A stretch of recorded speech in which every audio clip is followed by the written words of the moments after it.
All right, so this little bar here is the control panel for Kaltura Capture.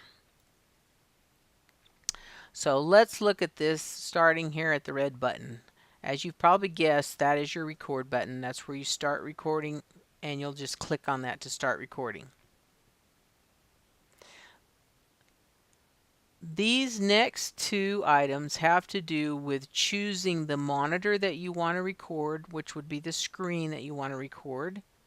And then if you want to also have a webcam on, you can do that.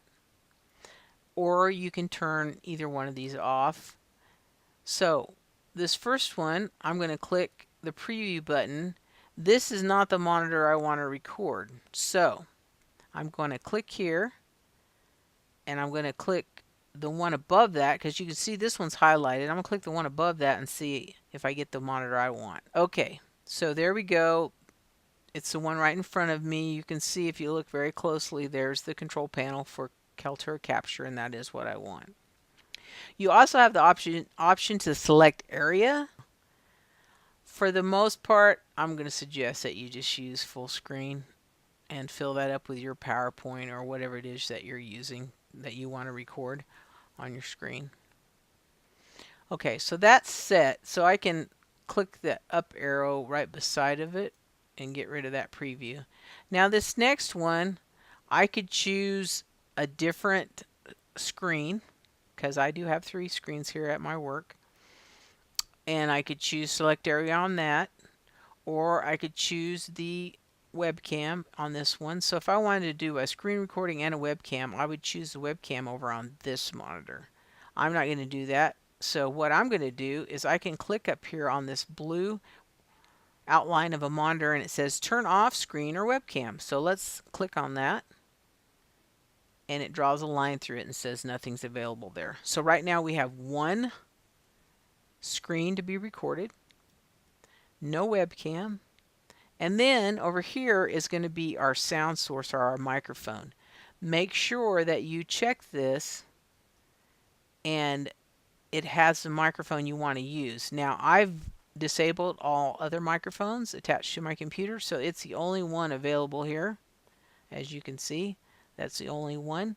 You may have the one you have plugged in. You may also have the one that's built into your computer.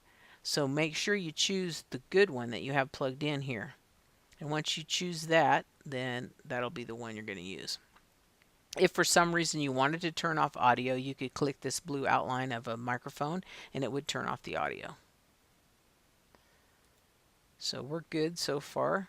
The other thing I want us to look at is the Manage button over here under the Kaltura Capture icon. So this takes you into the library. As you can see, there's no videos in here because we haven't recorded any. What we want to look at, though, is over here in the left-hand navigation area, there is a cog, and that is the settings cog. So when you click on that, you're going to see this little button here under library, and the library folder. Go to the settings folder, and there it is. So here are the settings we can choose from.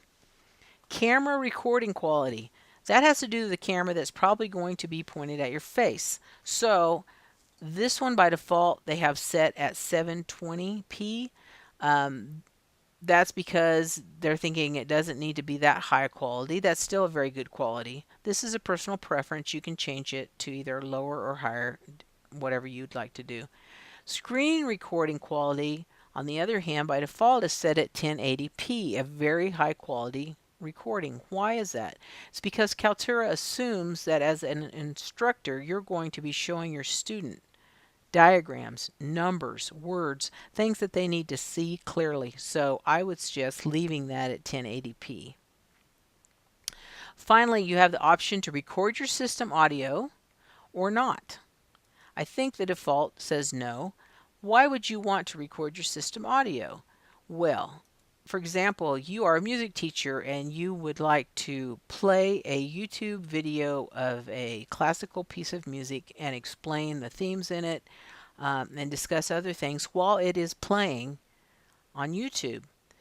So you need to have system recording or record the system audio on so that the students can hear that YouTube recording while you discuss it with them.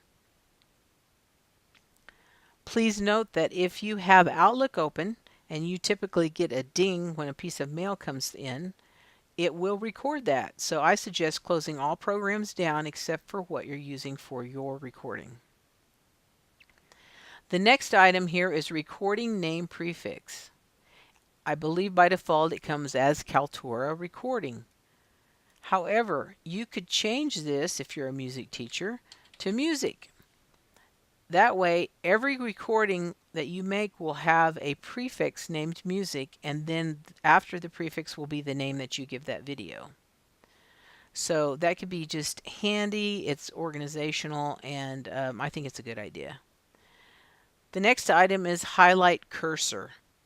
This is a good idea if you want the students to be able to follow where your pointer is going on the screen. It will highlight it and make it easier for them to see.